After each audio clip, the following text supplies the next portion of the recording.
So, Ed Vezey will tell you that he's not a hero, he's a survivor. He's 92 years young. 92 or 93? Have you aged? How old are you today? How old are you? 92. Okay. He's 92 years young. So, Ed Vezey has been an individual who has been with us all the last several years through Hawaii. And he's someone who I consider a friend.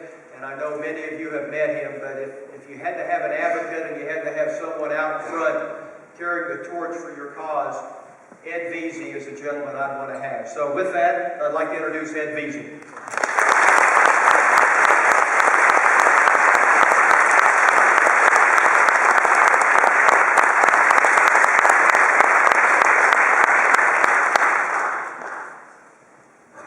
Now, I'm very fortunate.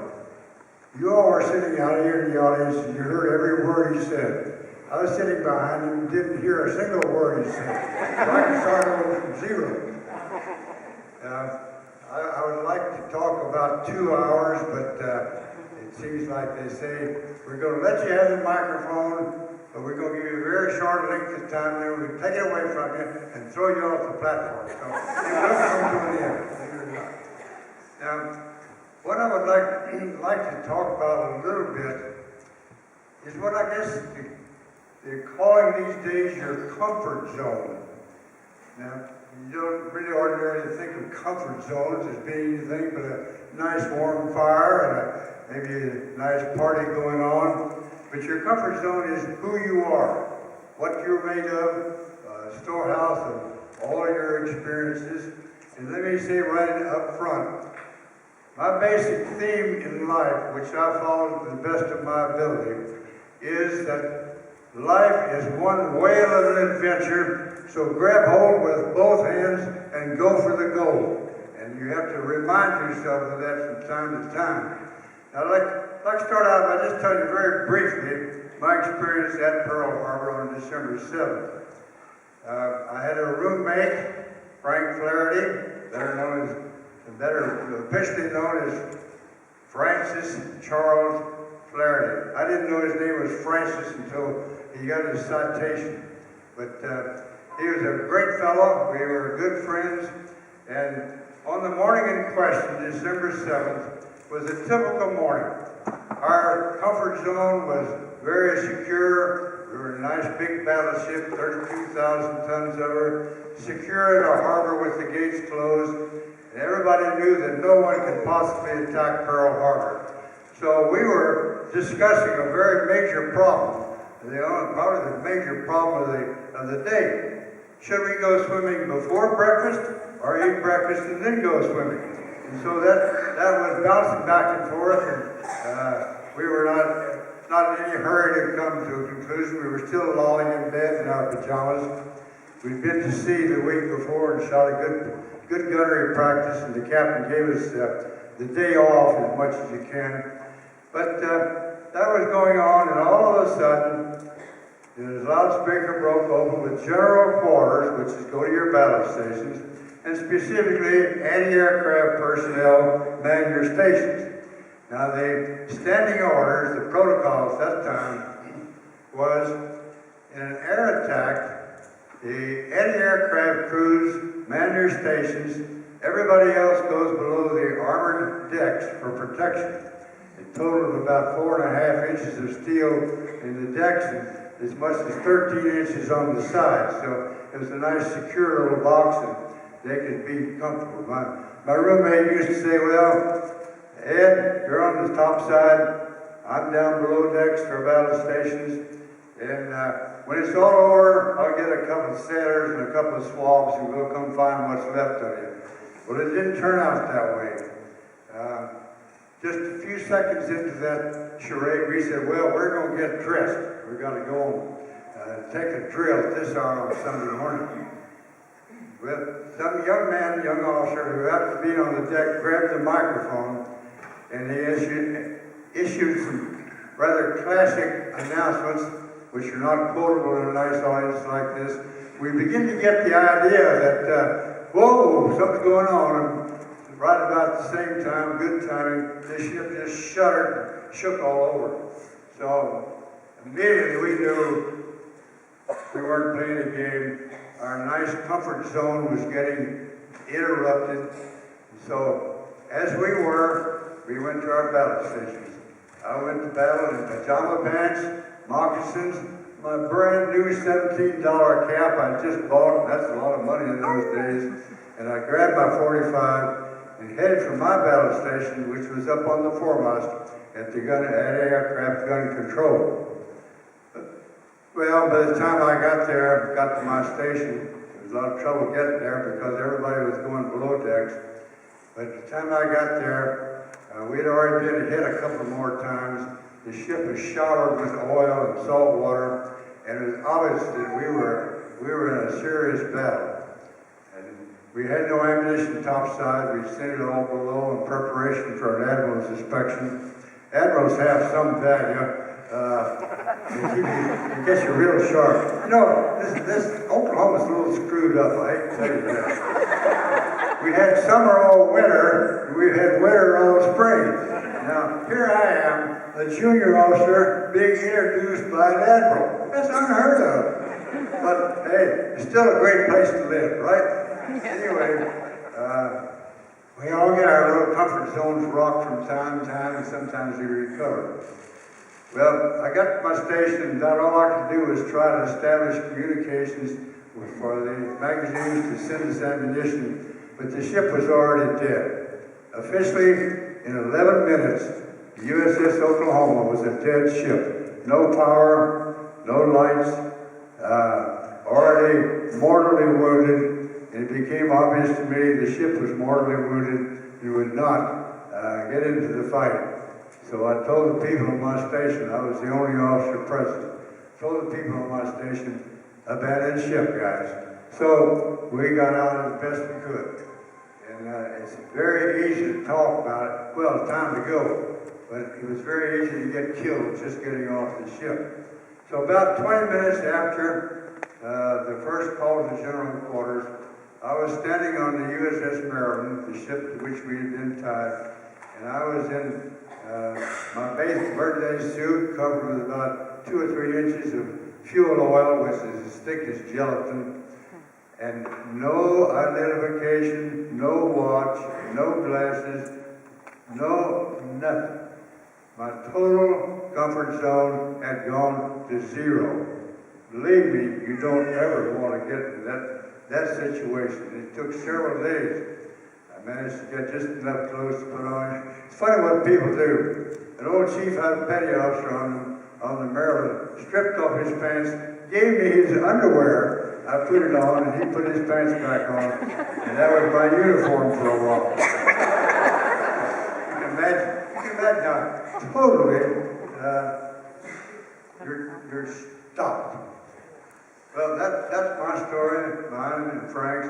Frank went to his station. He had a battle station deep in one of the turrets.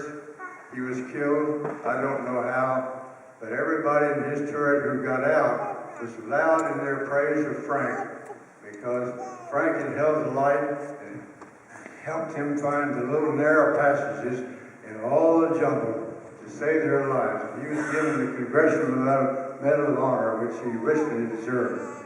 So that's why I encourage your committee to establish a scholarship for the trip to Hawaii in his name.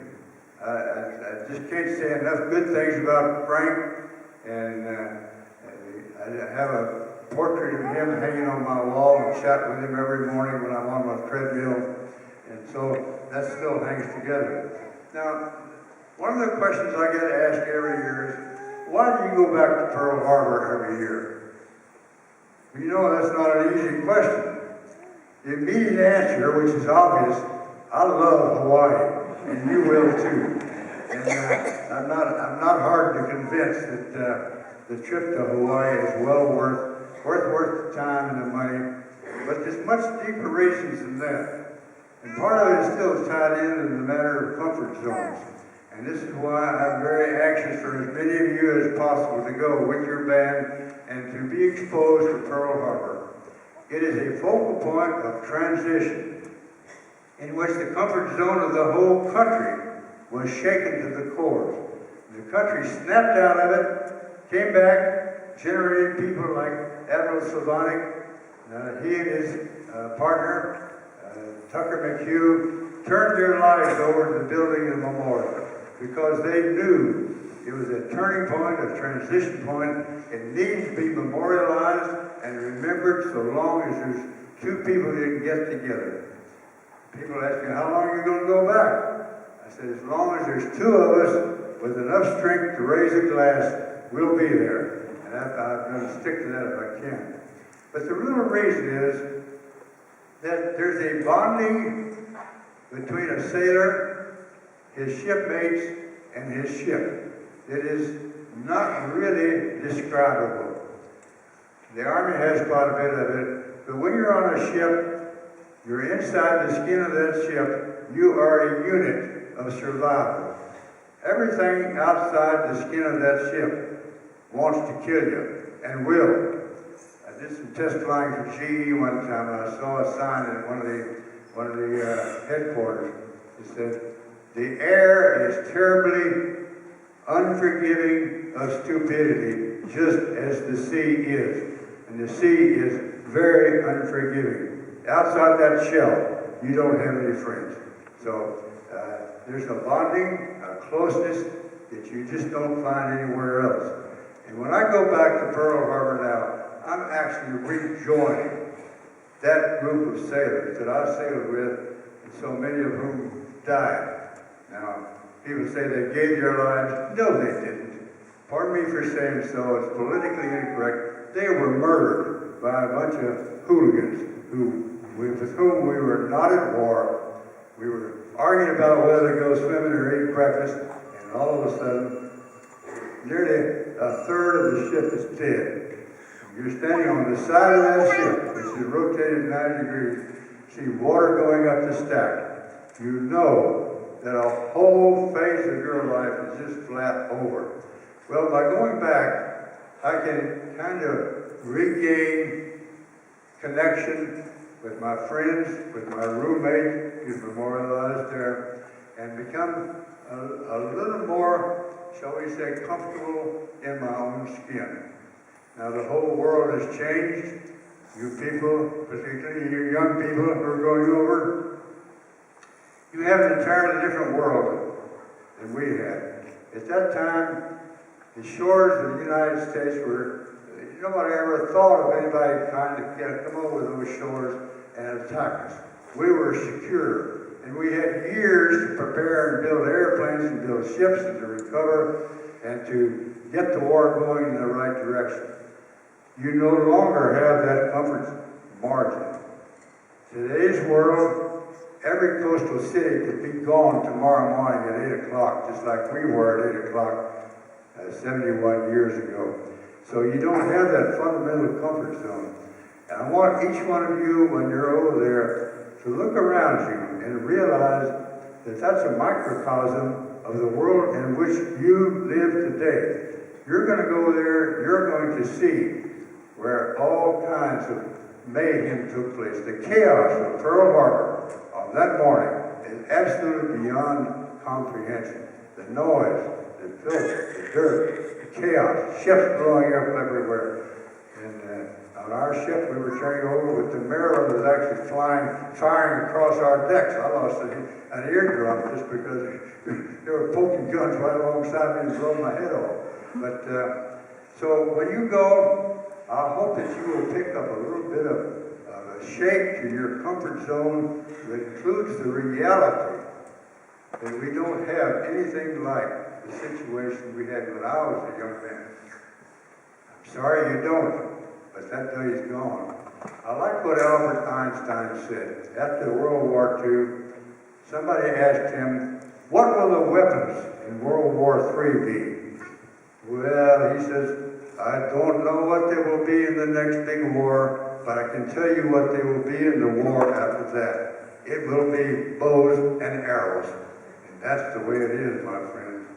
So go, take a good hard look, shape your thinking to the reality of the place you live today. If kind of situation which you may find yourself in, and have that factored in. Your thinking, your planning, and your comfort zone. Comfort zones are strange things. They really are what we are. Call it your value system, or comfort zone, or some similar title, but it's your security blanket. So, I love each one of you. I see these pretty young people. You know, I'm convinced in my old age there's no such thing as an ugly young girl. Guys, it's still true at 92. And so cherish them, you gals. Take a look at these guys. Before you tie in with one of them, be sure he's somebody you want to spend the rest of your life with. That's what it's all about. Couple up and find your security zone with somebody that you can trust and like and love. Thank you for letting me be a part of this thing. God bless each one of you and give you quick haste and scratching up enough money to go. Even though school will still be going at that time. I feel sorry for you. You haven't been to school.